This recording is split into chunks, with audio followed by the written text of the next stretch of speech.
Time for the 49ers Rush Podcast.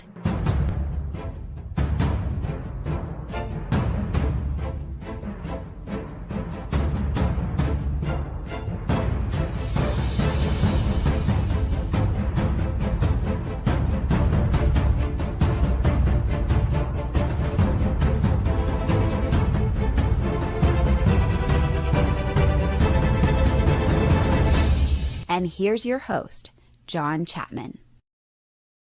What is going on, faithful? It is incredible to be back with you guys. You know, all the traveling and stuff I've been doing. I just want to be here talking football, breaking down film, going over Niners and all those things. And today's episode is going to be a little different. This is episode number 873. And it's funny because, I put the show out there and I labeled it and tagged it and put all that stuff and loaded it. DMs started coming in.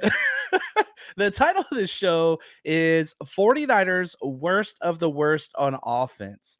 And yeah, I know I'm the positive guy, and I love always spinning things in a very positive light. And I do want to say thank you to all the hashtag CC showing up. What's up, bro? Trainwreck, the Newt, Big Papa. We got a lot of great people in here. I really appreciate you guys being here. But from time to time, it's fun to step back and just kind of look at things from, a wider perspective. I got this idea from the great Eric Martinez. What's up, man? Appreciate you, man. And, he asked me, he's like, man, it'd be a fun exercise to go through and kind of create an entire starting lineup out of players that didn't work out.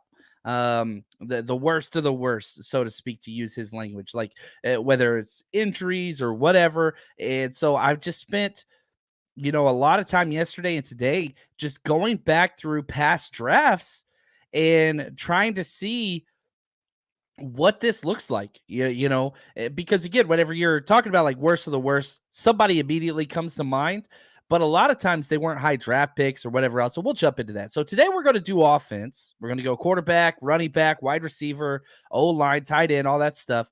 I kind of had to stop myself because it's just this endless pit.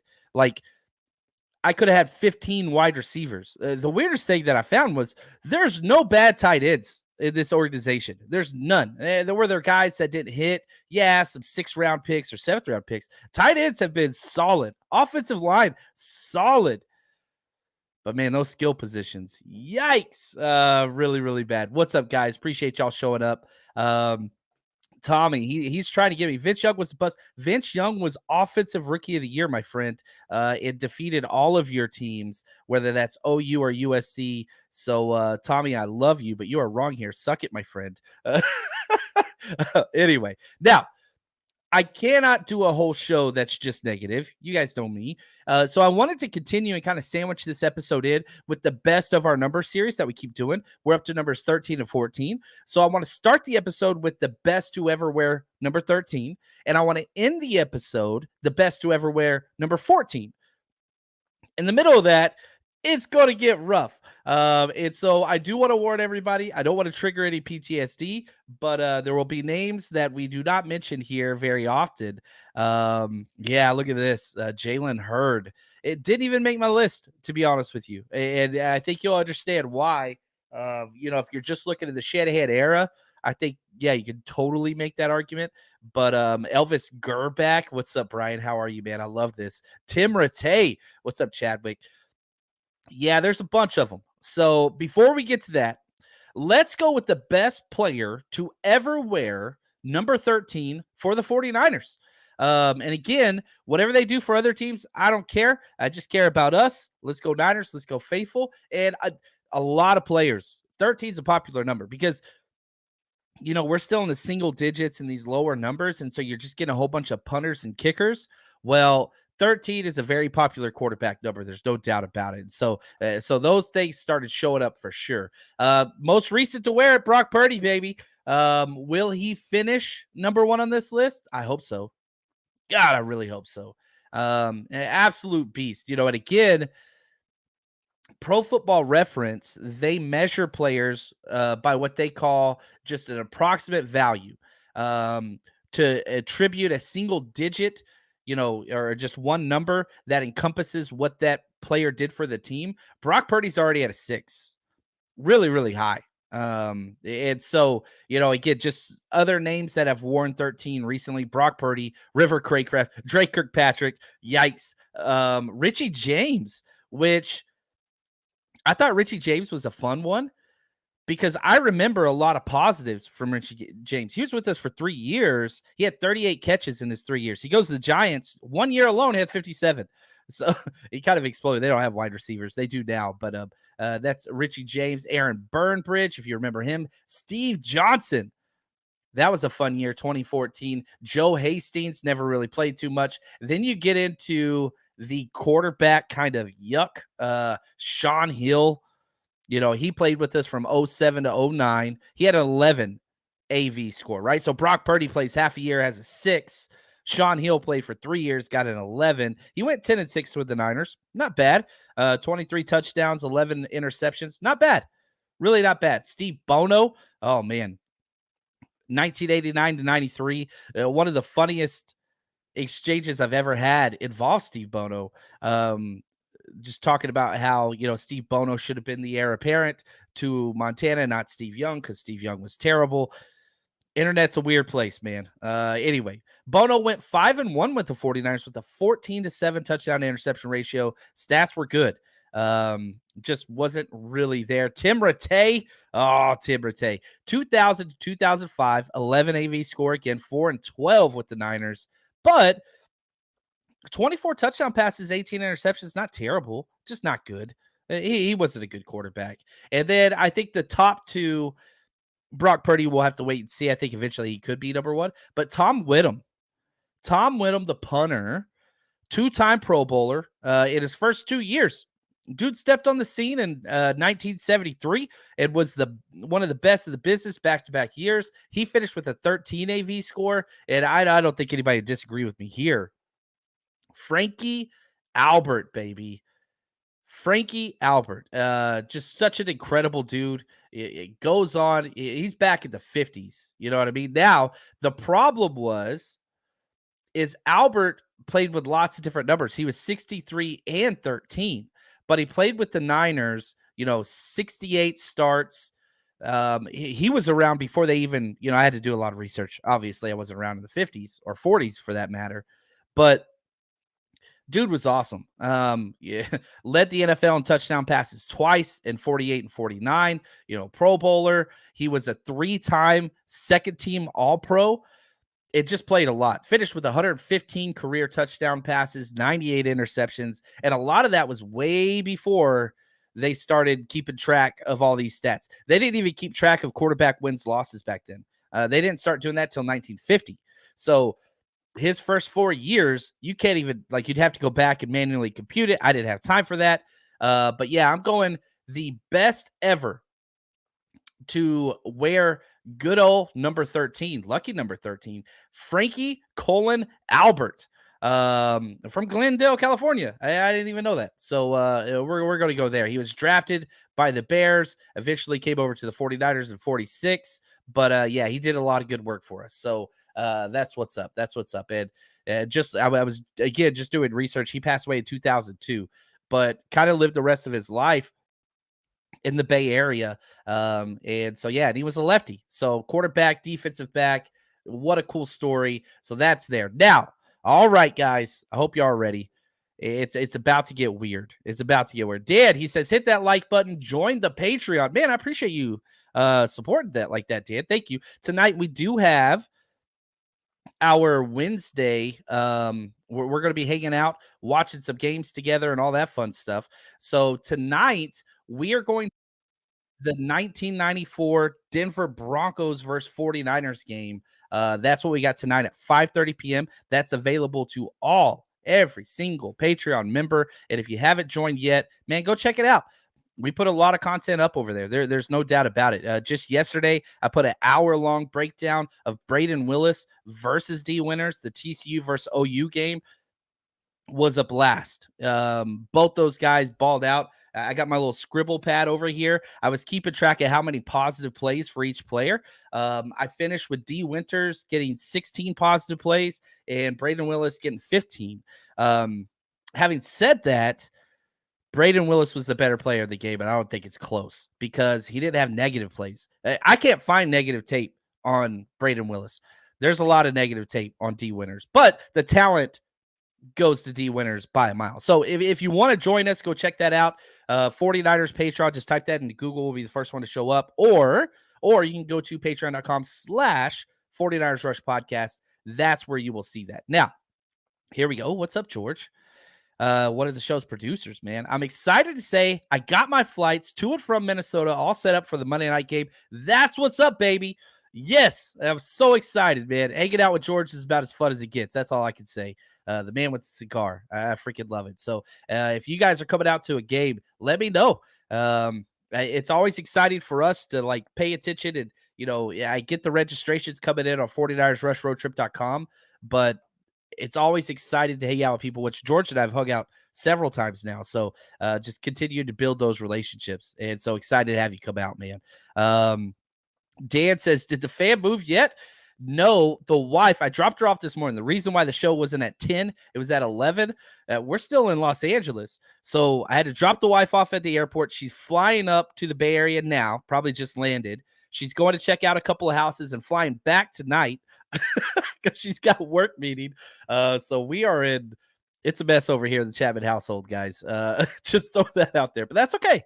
That's okay. We were trying to embrace the positivity and, the new location, which we're excited about going to the Bay Area, but it's still a work in progress. We hopefully we'll be there kind of the second week of July is what we're hoping for. Anyway, let's go. The worst of the worst. And I want you guys to disagree with me and help me out on this. Let's start at the quarterback position. You kind of got to. There were so many bad quarterbacks. I know it's one of the highest like bust rate potential positions in all of pro sports, but it was bad. There were a lot of that. I finished with 3 kind of names. The obvious one is Giovanni Carmazzi. He was drafted number 65 overall. So now here's where it gets weird because dude was drafted in 3rd round. Okay. So it's like, how much weight do you want to put on that? It was the year 2000. This was the Tom Brady draft, which definitely kind of adds to all of it, and it just hurts, right? Yeah, 49ers Holly says, yeah, Gio. It's got to be Gio because you could have had one of the best ever, if not the best ever, and instead you got a guy that never even played, never even attempted a pass out of Hofstra. Just didn't work out. And it just sucks because, again, you draft Carmazzi 65, Brady goes 199, just wasn't there. There were some 2 other guys that kind of stood out to me. Brandon Domain, who I knew nothing about. He was picked 163 in 2002, so super late, but he never even appeared in a game. So, like, it was a wasted pick completely. But then Jim Druckenmiller. That would be the one. If somebody told me Jim Druckenmiller was the worst, I would be cool with that. I would totally understand that because now, again, we're focusing on guys the Niners drafted. There are other terrible. Trent Dilfer, he played like 4 games and was like the worst player of all time for the 49ers, not what he did beforehand. And again, I don't care what any of these people do with other teams. This is just what has happened with the Niners. But Jim Druckenmiller, that dude was drafted in the 1st round, number 26 overall in 1997. He threw 1 touchdown, 4 picks, played in 6 games, done. DUN. I would much rather, like, if you had to pick, would you rather spend the 65th pick on a guy that will never play for you or the number 26 pick on a quarterback that will play 6 games and be done and 1 touchdown, 4 interceptions, didn't belong in the NFL? I would choose Carmazzi. But, man, this the little sprinkling of Tom Brady on top of that is rough. I don't like it. Yeah, right here. It's Drunken, not, yeah, there we go. Druckenmiller, not Drunkenmiller. Man, I'm from Texas, dude. Come on, Tommy. You know this. You started this off with the Vince Young hate. Let's go VY. I will say this. Probably one of the best days of my life was being at the Rose Bowl in 2006. It was the 2005 season. I was in the corner of the end zone, baby, when Vince Young beat USC. And I'm saying that the way that it is because Vince Young was unbelievable. So hook 'em, baby. Hook 'em. Yeah, mispronunciations, it's going to be a thing. Now, this is where the running back position I hated. I did not like looking at all these names. There were just so many. There were so many. Just bad ones. And guys I never even knew about. I just kind of stopped. I kind of threw my hands up. And I was like, man, I do not want to do this anymore. This is starting to depress me. I don't know. I wound up saying my least favorite running back of all time, the biggest bust pick, was Joe Williams. One of the most recent, the Shanahan's very first draft, pounds the table for this guy out of Utah who already retired once and then came back. Now, he had a very troubled past and loss in the family, and I'm not trying to diminish that at all. And I know that this is kind of a negative show, but I think going back and looking at these things, it's just like, man, how did you not see this? Kyle pounded the table for this guy. He finished with 0 carries. I remember the very first training camp. I was watching the training camp warm-ups. Dude was just back away from everybody in the running back thing. They kind of had to force him to come up and do the drills. He didn't want to be there. And it showed from day one. Finished with 0 carries. How can you be a running back and get 0 carries? And what hurts even more is that you traded up for him. And the pick that you traded away, you traded a 4th and 5th round pick to jump up and get Joe Williams. That 4th round pick was Marlon Mack, who was awesome. Marlon Mack was incredible. And the 5th round pick became Anthony Walker, decent. But yeah, it took one day to realize Joe Williams ain't it. And then the Matt Breida thing and all that kind of took over, which was really, really cool. Right here, I'd say one of the biggest running back bust in history is Reggie Bush. He did get a Super Bowl and he did have, I think, one decent year with the Saints. Yeah, he wasn't that good in the NFL. He was great and a spectacular player, but not a top 5 pick. And I think that Reggie Bush we always talk about, with Saquon Barkley and Josh Jacobs and all these guys out there that are saying, the depreciation of the running back position has gone too far. That's Reggie Bush's fault. He was the most can't miss running back ever. It was just kind of a third down back. That's all he really was. I'm probably playing it down a little more than I should, but yeah, that changed things. And Kyle Shanahan was one of the deciding factors in that. If you remember, the Houston Texans had the first overall pick that year. And Charlie Casserly was the GM and went around with all the position coaches, and Kyle was one of them, and he says, all right, we're down to 2 players. Do we take Mario Williams, the defensive end out of NC State, or do we take Reggie Bush? And every single coach said who they wanted. Shanahan was like the OC or wide receiver coordinator. He's one of those guys. And he said, Mario Williams.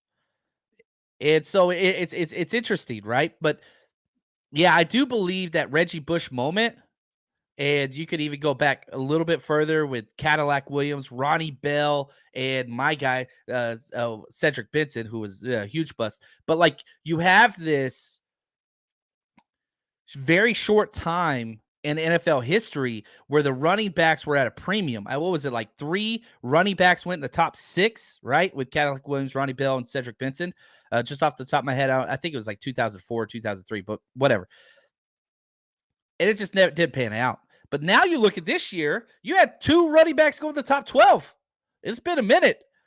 Detroit was dumb for doing that. I get the Bijan Robinson just because I think he's a generational talent. Again, I'm biased, but Jahmyr Gibbs is great, but not a top 12 guy for a team that hasn't been to the playoffs in forever. I don't know. We'll see. We'll see what that looks like. Anyway, I digress. Mo says, I think Todd Gurley played a role in that too. Yeah. Todd Gurley was borderline MVP back-to-back years and then 26 and out of the league. Never played again. I think Todd Gurley still, I'm curious. If you guys had to guess how old Todd Gurley is currently, what would you say? Because he's only 28 and he's been done for a couple years. Dude hasn't played since 2020. That was such a weird. It was so weird how that played out. But yeah, I think you're right there. I think you're right there. Now, for some of the questions and topics that are coming in, Sharice, she says, I hope Brock Purdy's the starting quarterback this year. I love that stuff. Keep them coming. I'm going to keep starring them, and I'm going to tag those on to the back of the episode. So otherwise, we're going to be here for about 2.5 hours, which isn't a bad thing. I wouldn't mind talking nostalgia, 49ers, and all this stuff for a long time. But yeah, so if you guys got your comments, go ahead and throw those in the chat. We'll get to those, but I'm going to hold those to the end. So I had Joe Williams as my least favorite, and I know people are like, ooh, Trey Sermon, because you traded up for Trey Sermon, but Trey Sermon had 43 carries, 186 yards, and a touchdown. Joe Williams never had a carry. Never had a carry. LaMichael James, number 61 overall in 2012. He had more fumbles than touchdowns, but kick returns were decent. He had some moments. And then I found this guy who I had no clue existed. James Pace. Anybody? Bueller? This is back in the 50s, 1958. He was drafted 8th overall. 8th overall. Dude played in 12 games, had 52 carries, 2 touchdowns, and was done. That's a top 10 pick. So if you wanted to include that, that's outside my frame of reference. But just so you know how far back I went, I did. I went back to 48, which I love the fact that there is information out there for the 49ers. But yeah, once I got to 48, I was like, yeah, I think I'm done. I don't want to go back anymore. So I could be missing somebody, but there were a lot of running backs that I just didn't really like, that didn't pan out, which is weird because now the running back position is seen somewhat as a can't miss position if you're drafting guys. Yet Kyle Shanahan is missing. Ty Davis Price, I do not put into this category really at all. But yeah, we'll see here. Oh, right here, this guy says Kajana Carter, man, Penn State, retired with just over 1,100 yards, considered a bust with a high draft pick. The Bengals, yeah, that was rough whenever he got hurt, man. I was such Penn State. That's 1994. Kerry Collins, yeah, Kajana Carter. They had some dogs on that team. Very fun, pro style offense back in. I hate Ohio State and I hate Michigan. So, like, I no problem rooting for Penn State. But I thought Kajana Carter was going to be awesome when he went to the Bengals. But just didn't work out. Dan K says, Jet got $40 million from us and then got a Super Bowl ring with Kansas City. Yeah, I kind of limited this to guys we drafted. That was a terrible signing, though. Jet, I don't know what to do with that cat. He's ultra talented, and Kyle loved him. He just got injured, back-to-back years. Yeah, not good. And then right here, I need to open this back up just because I think I'm going to be referencing this a lot. I don't think that Ty Davis Price is even close to where you would put. I mean, again, here I'll pull up the numbers now.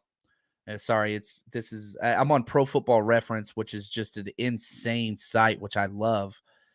But if you look at what he's been able to do, Ty Davis Price, it's not even close, man. Let's see here. Where's his numbers? Is it not going to pull up? I don't think it is. Golly, there's so many running backs that you could talk about. It's not filtered by the year anymore. Cuss words. All right, I know how to fix this. But again, if you just look at the numbers, good Lord, there's so many. I'm scrolling for days over here, man. But if you just look at what he was able to accomplish, even in the playoffs, he does not belong in that category. He had 99, 34 carries, 99 yards. It's been 1 year. I just don't see it. He's already got way more than LaMichael James. He's got more than James Pace. He's got maybe a little bit behind Trey Sermon, but Trey Sermon had those 2 years. So I don't put him in that category. Will he wind up there? I don't know yet. But again, Ty Davis Price, 34 carries, 99 yards, not great. He's averaged about 3 yards per carry. No catches. Maybe you're right. I remember it being more positive than looking at the stats. What was his playoffs? I don't think he didn't get a carry, but he got some snaps in the playoffs. Yeah, maybe you're right. We'll have to see there, but I'm holding out hope. Marcus Lattimore, I don't mind that pick because you were swinging. Marcus Lattimore was a guaranteed top 10 guy before that knee injury. And I don't think that they were wrong on the evaluation. They were just hoping. This is part of the Trent Baalke all ACL team, and we'll be going through that. There's no doubt. But there was hope. And if he played, you knew what he was going to be. You know what I mean? And he was a positive locker room presence that all the guys kind of, rallied around. It just never came about. Yeah, look at you, Paul. You're hurting me, man. You're hurting me. You talk about Booby Dixon? No way, Jose. That dude was awesome. Booby Dixon was great. What was his final? Anthony Dixon, is that what his name was? Yeah, Anthony Dixon. He was drafted in the 6th round, played for the 49ers for 4 years. He had 8 rushing touchdowns. He was a short yardage guy. Yeah, I don't put him in there. One, because he was drafted so far late. And yeah, I mean, he contributed, but he was a glorified fullback. But he got a lot of touchdowns. Hayne the Pain. That was an undrafted free agent guy, right? He is now in prison, which is where he should probably be. Did terrible things, and so he's got to go. Right here, Mo said, I think because he was taken to the 3rd, it seems to only fall down older. You're talking about the Marcus, Lattimore. I don't know, because if Marcus Lattimore did bounce back, I understand the logic, right? I get it. It didn't work out. But we all saw what Marcus Lattimore was. And so, yeah, if you want to put him number 1 overall, I get it, because he was drafted before Joe Williams, right? Joe Williams, 4th-round pick, never played. Marcus Lattimore, he was 3rd-round pick, never played. So, logically, I get it. But, man, what if? And so, yeah, I don't have a problem with that at all. Greg says, I wonder why Debo named TDP as the player is most excited to see this year when asked. TDP, he's stout, and so he's a Debo-style runner. We saw the physicality in which he runs hard, and we saw that that's not even just college tape, which is strong. Like, he runs physically imposing. Him and Jordan Mason are kind of two of the same guys, but we saw Jordan Mason more, right? So I get it with the Debo mentality. Like, that dude is mean. He bounces people off the ground. Yeah, right here, Thomas, he says that Lattimore injury was nasty. Remember, Gruden said he'd come out of retirement to coach him. Yeah. What's up, Crazy Juice? How we doing, man? Coffee, yeah, he had a good year. We're talking some Glenn Coffee now, which, he left for the military, right? And so he was like a pastor / wanted to serve from Florida. I remember that. He went to college at Alabama, and he came out, started 2 games his rookie year, 83 carries, 226 yards, 1 touchdown. Yeah, 11 receptions. Not bad. Not great. And that was in 2009, and then just pieced out, 22 years old. We've had a couple guys that just kind of pieced out. And so, yeah.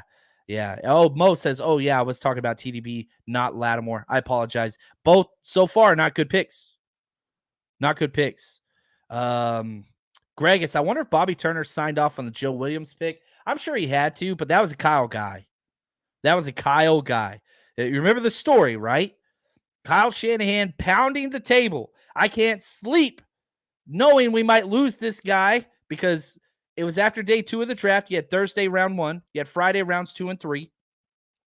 And the 49ers were deep on the clock in the 4th round. So they had like 20 plus picks before they were picking day 3. And Kyle couldn't sleep because he thought he was going to miss out on Joe Williams. And so that's the pound the table. I'm in charge. I hired you, Lynch. You do what I say. So Lynch did it. You say jump, I say how high. And Kyle got what he wanted. Yeah, I don't know, Bobby Turner. Bobby Turner likes everybody. And I don't mean that as a negative. It's just Bobby Turner's is a great dude. So, all right. That's enough crappy running back talk. Let's get to these wide receivers. Oof. I had 2 standouts for me, but I have 1, 2, 3, 4 runners up. AJ Jenkins, I think, is the worst pick in franchise history. Now, the problem with that is he was picked 30th overall. So, yeah, he's a first-round pick, 2012. The problem was this was a badass team that just needed a little something, and, I mean, they were so freaking good. And this dude couldn't step onto an awesome team and just be average. You know what I mean? Like for me, AJ Jenkins is the worst, in my opinion, the worst overall draft pick. But it was 30th overall. There were a lot more higher picks that didn't pan out. He had 0 receptions. He rejected Jerry Rice, work it out with him. Jerry Rice wanted to train with him. He said, "Nah, I'm good." Like, again, back to Joe Williams. Like, why do we miss on these draft picks? Because we don't know what's up here. You mean to tell me, like, if I'm in an interview with you, AJ Jenkins, hey, Jerry Rice wants to work out and train with you. What do you say? Nah, I'm good. He's old. He's old. I don't want to do that. Like, hell no. Like, get that out of here.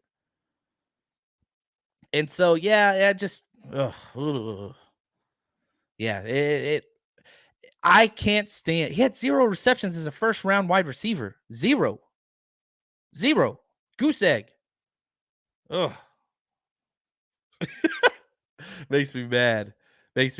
Nobody else is saying the other person that I got up here. Come on, who's the worst wide receiver not named AJ Jenkins?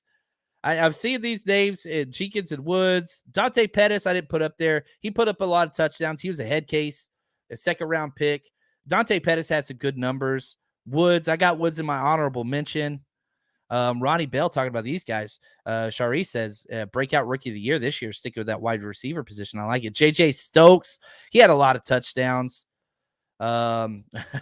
Streets, I love it. Jenkins. Oh, Vish, the man. Dude, what's up, Vish?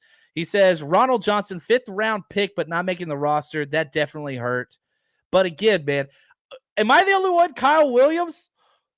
I had Kyle Williams as my second worst ever. Now, I understand why people maybe didn't bring up Kyle Williams because he was drafted number 206, right? Back in 2010.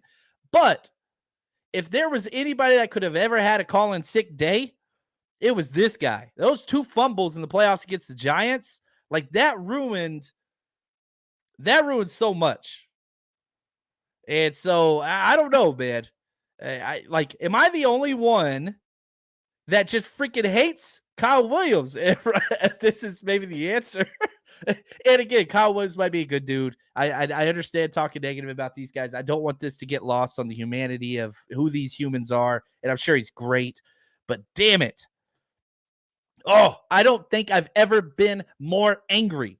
I can't think of a time. That actually, no.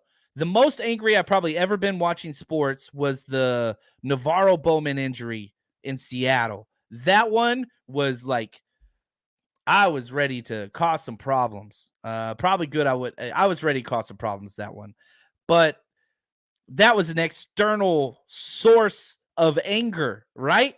To Seattle. And I still hate them to this day for that. All of them, even though they weren't even a part of it. Doesn't matter. It's burned, right? But Trainwreck, what's up, Brian? He says, I've bleached Kyle Williams out of my memory. Yeah, it's so Kyle Williams was us. We did this to ourselves, self-imposed. You know what I'm talking about? Man.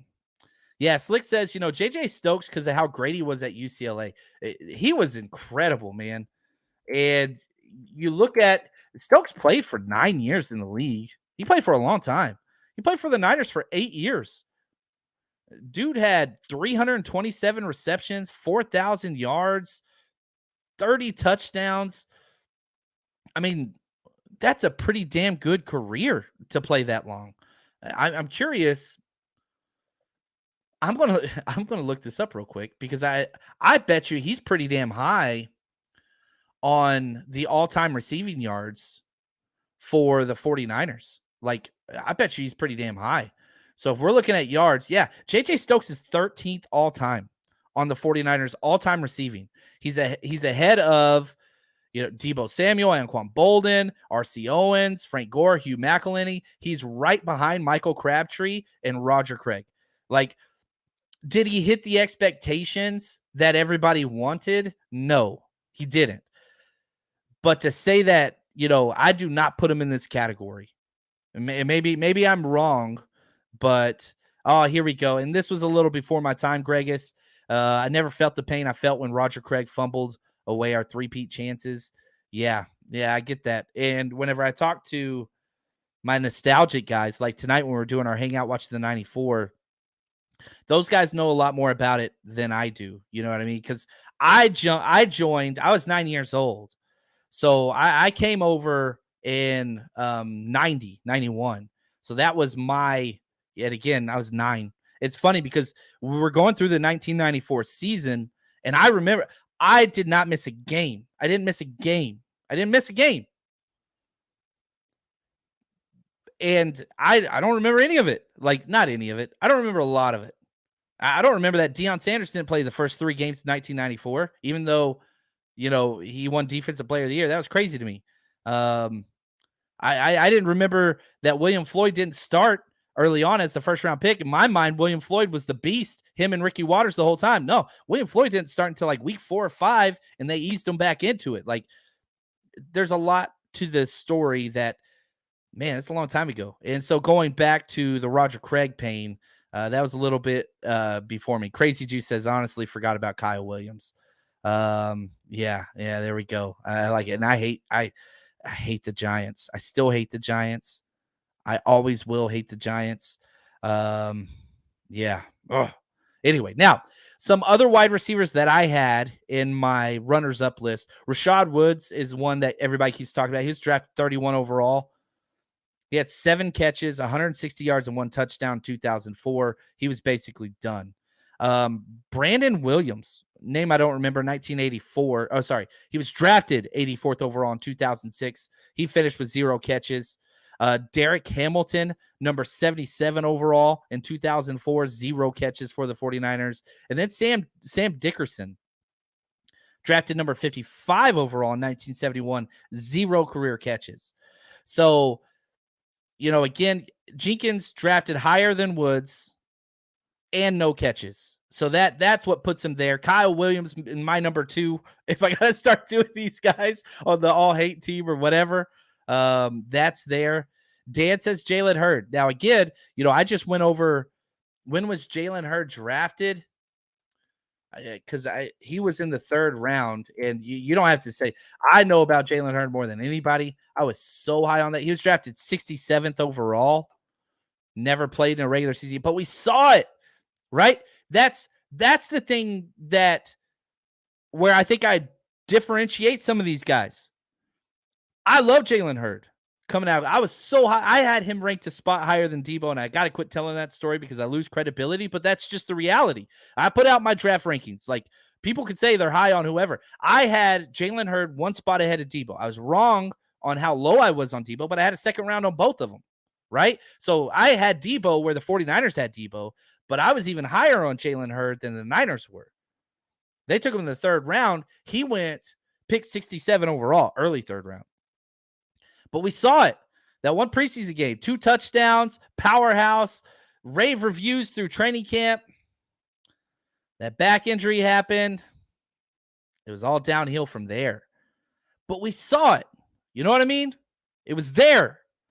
And so that's why I feel I almost want to put Jalen Hurd in the Marcus Lattimore territory, and the fact that greatness was there. You weren't wrong. Just the medical. And take it for what it. But again, AJ Jenkins was drafted 30th overall, no catches, right? You've got Sam Dickerson drafted 55th overall, no catches. So there's guys that were drafted ahead of him. But if you want to put them up there, I totally get it. It sucks, man. I remember when the moment that I thought the Jalen Hurd show was finally done. He was injured all year, 2019. And the Niners went to the Super Bowl in Miami. And it was my first 49ers Rush road trip. We had Frank Gore to come out. It was awesome. But Jalen Hurd didn't even travel with the team. And I was like, ooh, he can't even fly on a plane?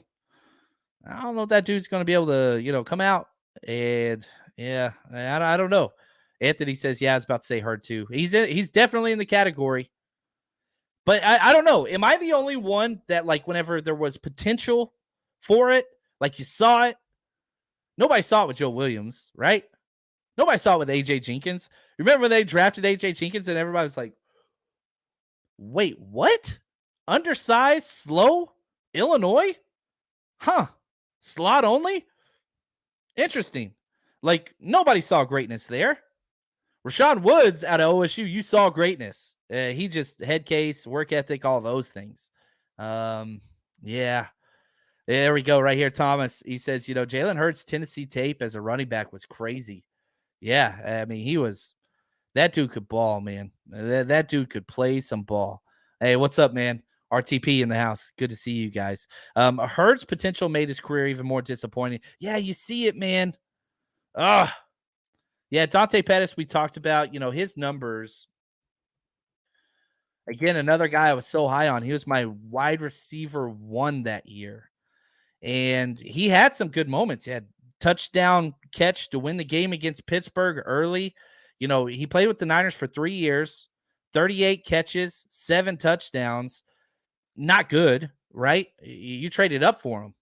You went and got him 44th overall, right in Debo territory, right? But I wouldn't put him in these other guys' category. I get it because it's fresh, and he just didn't have the mindset and the work ethic and the attitude. He's scared to get hit. I think that's a lot of it. What's up, Shache? How you doing, man? Hashtag CC. I love it. I love it. Dan says, I hear you on Hurd. I'm just bitter because he got my hopes up half a dozen times only to crush me again. Yeah, is he coming back? Is he coming back? And I think probably one of the things that's like most alarming, maybe not alarming, but nobody's even worked him out since. When Lynch was like, yeah, we finally got to move on. And, oh, man, it breaks my heart. 49 Holic says, man, back to work. Glad I got a bit of live action. Dude, appreciate you, man. Thanks for everything you do, man. Heck yeah, appreciate the support. You guys, if you're watching this show, man, you guys are great because here we are. It's June 14th, and we're talking the worst of the worst, but it brings everything to light. You know what I mean? And that's what it's about. So I want to say thank you guys. If you're here right now, it means a lot. And so, hit that like button, hit that subscribe button on YouTube, or leave a positive review wherever you are. And if you're coming out to party, like George said earlier in the chat, man, I'm so pumped. We got a lot of stuff coming this year on the Rush Road Trip. Going to 49ers games is awesome.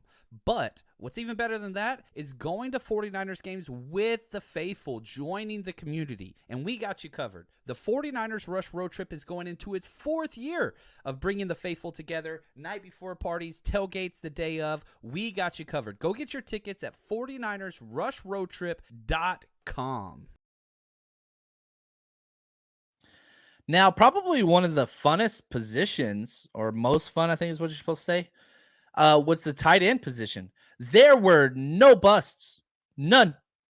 Nobody. Which is weird because tight end is one of the most difficult positions to transition from college to the NFL. There was nobody. The winner for me, and it was based off a draft position, I went Ken McAfee in 1978. He was the number 7 overall pick. He played in 29 games, but he had 46 catches for 5 touchdowns with the Niners, which isn't terrible, but he's a top 10 pick. But there is, to get to a tight end. Okay, so real quick, I'm just going to ramble off some of these tight ends that were drafted and how many games they played, right? Vernon Davis, incredible, obviously. Ted Qualick in 1969, he played 108 games.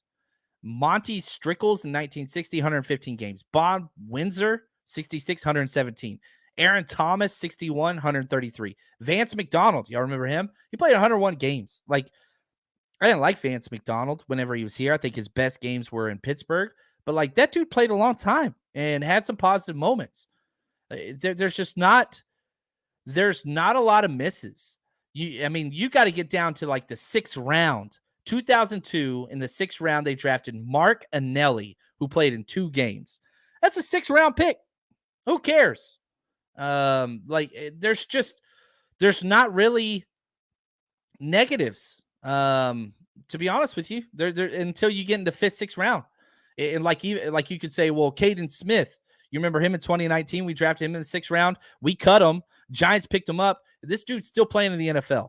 like we missed on the roster, but tight ends are solid, man. I was pretty happy. I was very, very happy. Oh, here we go. Can somebody answer my question? Because he won't. Sharice, I apologize. I'm not sure which one you're talking about. You got a couple questions in here, and I appreciate you. I was going to get to a lot of the questions after the show, but I apologize. Here we go. Let's get to this one. I'm not trying to ignore questions. I apologize about that, Sharice. Who has better this year, Ronnie Bell or Juwan Jennings? I'm going Juwan Jennings by a considerable margin. Because it's his contract year, because he's so cheap, I think I think this will be Juwan Jennings last year. I think he's going to go the way of Kendrick Bourne, and then Ronnie Bell would step in next year, right? So we've already kind of seen this play out. You had Kendrick Bourne. They cut Juwan Jennings, right? Kendrick Bourne's last year. They cut Juwan Jennings. They brought him back, but he sat for a year. Then Kendrick Bourne leaves. Juwan Jennings steps into that role. I think it's going to be very similar for Ronnie Bell this year. I'd put Ronnie Bell probably at a 50-50 shot to make the roster this year, but I think he's going to be around for a minute. And next year would be his year because this is the contract year for Juwan Jennings. I think he leaves. And Ray McLeod. I think he leaves as well. So that's where I would put that at. And yeah, so again, sorry, I'm by myself. Clayton's not here. He's working. So yeah, if you put my name on it, it does help. Very similar to like what you see here at JC or at John. It just helps me real quick. So apologize about that, but I'll get to your questions. I really want to. Oh, look at this. Joe. What's up, Joe? He says, Ken McAfee, tight end taken 7th and 17-8 was too slow. Wasn't timed in the 40 pre-draft. Only lasted 2 years. Yeah. And like, again, it's not like he was bad, but he wasn't awful. Dude scored 5 touchdowns. Like, again, we go back to the wide receivers. I could list 7 wide receivers, probably 10 wide receivers that the Niners drafted in the first 3 rounds that didn't even get 2 touchdowns. This dude got 5. So the one thing I took away from this was, man, Niners have, when they drafted tight end, pay attention. They drafted 2 tight ends this year, Cameron Latu and Braden Willis. So, yeah, I wasn't high on the Latu pick, but dude put up, what they say, like a 50-yard touchdown last day of minicamp. So, yeah, we'll see. We'll see. Charis, what's up? Okay, thank you for answering my question. I got you. I'm just a little slow. SLOW. All right, let's get to the O-line. This was interesting because most of them, it was like the all balky ACL team, or, there weren't really a lot of bad tackles. There were a lot of bad guards, not a lot of bad centers. So tackles, I put Chris Ruman. He was drafted number 89 in 1998. Played 6 games, 0 starts with the 49ers. Yeah, again, like usually when you draft tackles, they play pretty well. The other tackle I went with was Lance Olson. He was drafted number 65th overall in 1968. He played 9 games. Like, I had a very difficult time, talking about these top-end tackles and kind of like, man, you hit on everything. You could talk about Don Campora. 1950, he was drafted 23rd overall. He played 25 games. Like, there's just not misses. You got to go all the way to the 5th round for some of these guys. Frank Jeremiah back in the 50s. Like, they just hit on most of these guys. They really, really did. Now, guard was rough. And we got a party going on outside. I don't know if that's picking up on here, but I apologize about that. Not going to do about that right now. Now, guard Brandon Thomas. Y'all remember him? Oh, 0 games played. Balky's all ACL team out of, what's it called? He was out of Clemson. That's right. And he kind of tore his ACL in the draft process. And it was just 0 games played. Now, the one thing that is kind of saving grace for Brandon Thomas was they traded him to the Jets for Jeremy Curley. And Jeremy Curley came over and led the 49ers in receiving and receptions. Not good numbers, but he had 64 catches and 667 yards and 3 touchdowns in 1 year. So you got something out of Brandon Thomas. He didn't play for them either. But, yeah, that was a bad pick. We needed a guard bad. And then, stick with it, Josh Garnett. 11 games started for the Niners and was so bad. And they traded up. And again, context is important here. And this is why I had Josh Garnett over some of the other guys. We traded the number 37 and number 105 pick to jump up to 28 to get Joshua Garnett. We traded with the Chiefs. They took Chris Jones with the number 37 pick. Ugh! They don't win that Super Bowl without Chris Jones. They don't beat us without Chris Jones. My opinion, Chris Jones was the runner-up for Defensive Player of the Year last year. One of the top 10 players in the NFL, Chris Jones. And so we got Garnett. I don't know if y'all can, sense my, just like, I feel like I'm being tortured over here, but that's okay. Okay, there we go. Can't hear the party all good. That's good. That was loud as hell. It was super loud. I'm glad you couldn't hear. What's up, Matthew? He says, damn, JC, this is the worst for real because I don't even remember many of these cats' names. That's good. That's good. But yeah, the Joshua Garnett hurt because not only did you trade up for a guy that didn't work out, but you knew right off the bat, you looked at Josh Garnett and you're like, that's not an NFL player. Ugh. Yeah, it's rough. There we go. Chiefs also got Kelsey after we took McDonald. Yeah, Gregus, there you go, man. Oh, I forgot about that. I remember I think I liked Escobar that draft. Gavin Escobar out of San Diego State. That was the guy I wanted. Cowboys ended up getting him. Him and Vance McDonald had similar careers, but yeah, Kelsey. Good Lord, man. Yeah, it's rough. Shajay said, this episode is making me crack up a little and die inside at the same time. That's goals. That's what we're trying to do. Now, some guard runner-ups for Dean Caliguare. I'm sure I mispronounced that. He was drafted number 92 in 1990. He played 9 games. And then probably this one should have been higher, but Jeff Bragel in 1987 was drafted number 37 overall. He played in 21 games. And with, a lot of these linemen in the first, second, third rounds, they're getting playing time.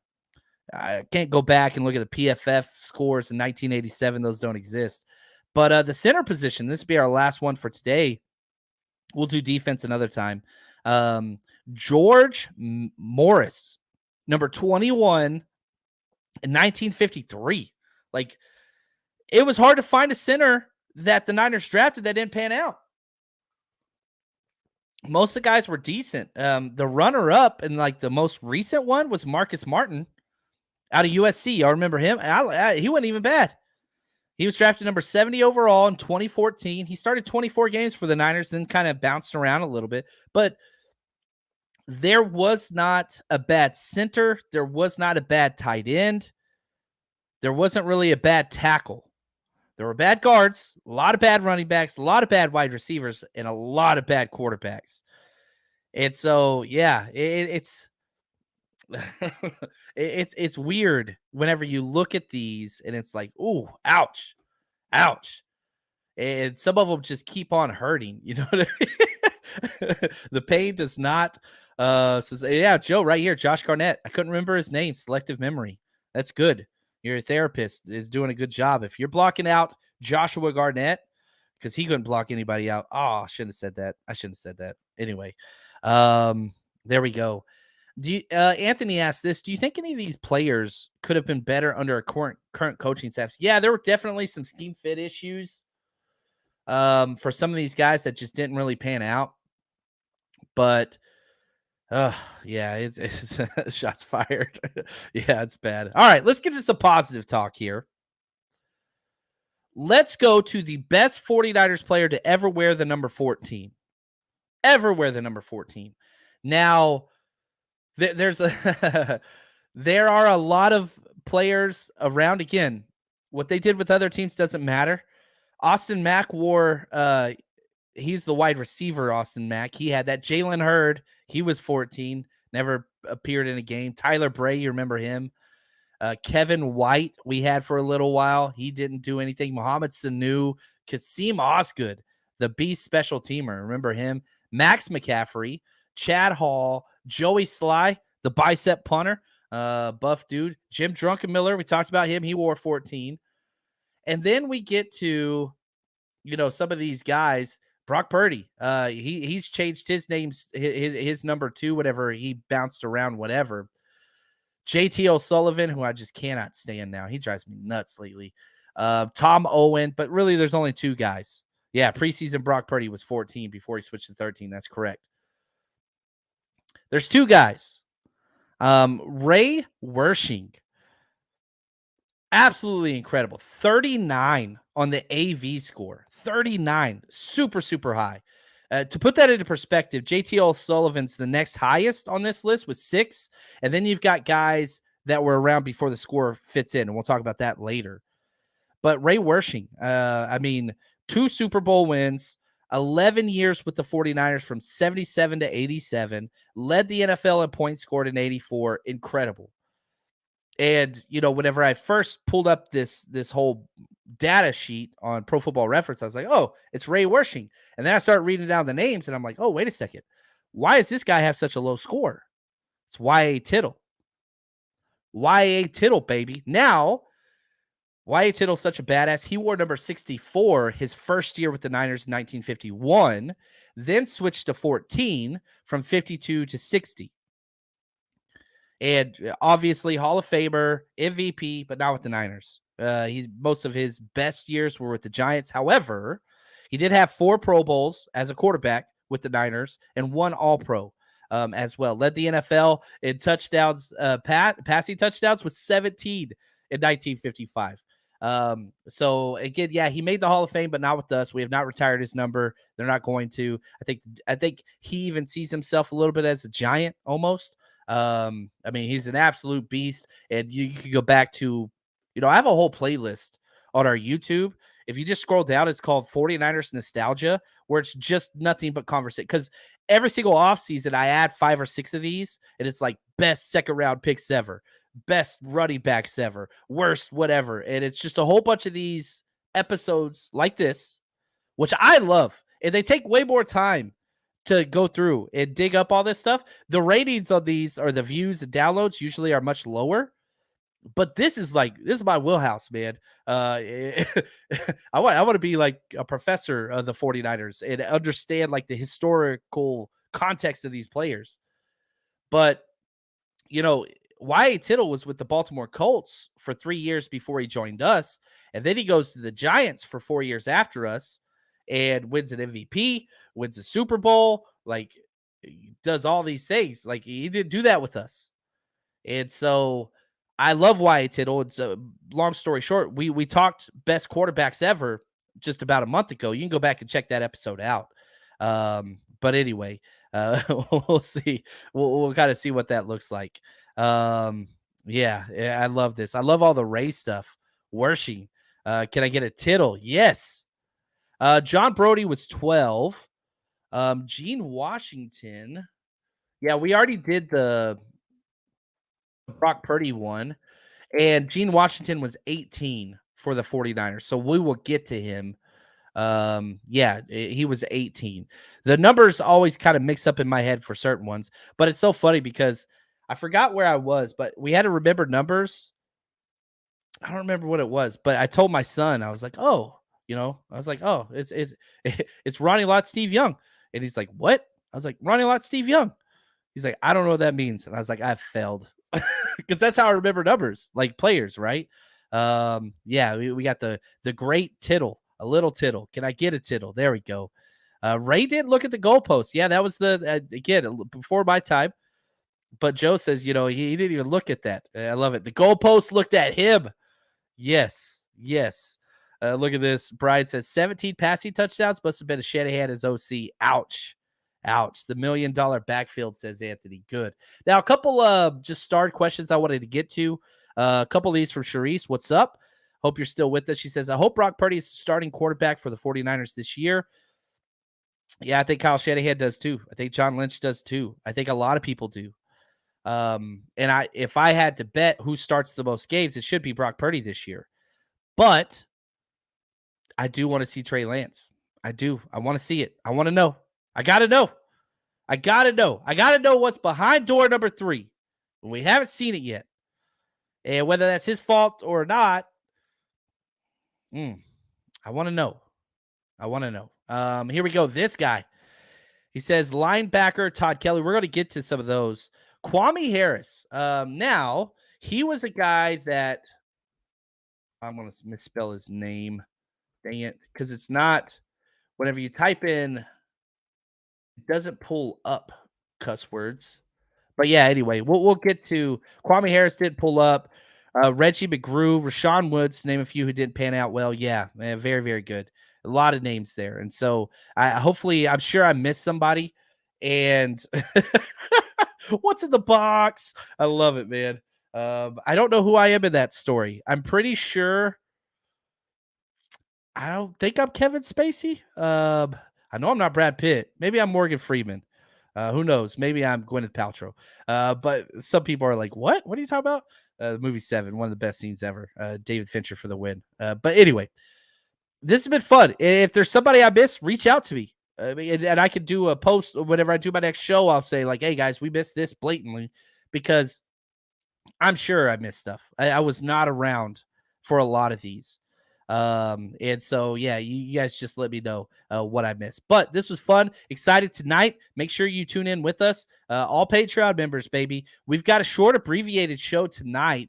YouTube has gone by and they are cleansing the databases of all these 49ers games. So I was able to find a feed of the Broncos versus 49ers game, but it's like 35 minutes because it cuts out all the commentary, and it's just like when the play's over, it cuts, it goes to the next one. So tonight's going to be a pretty quick show. In the past, they've lasted, a couple hours, and we just kind of hang out. Tonight's show will be a little fast. Plus, I got to pick up the wifey from the airport when she gets back, and hopefully we got a house. Anyway, we'll have to see how that goes. But man, I just want to say thank you. This was a lot of fun, and I hope to see you guys over there tonight on our Patreon channel. And until next time, stay strong, faithful.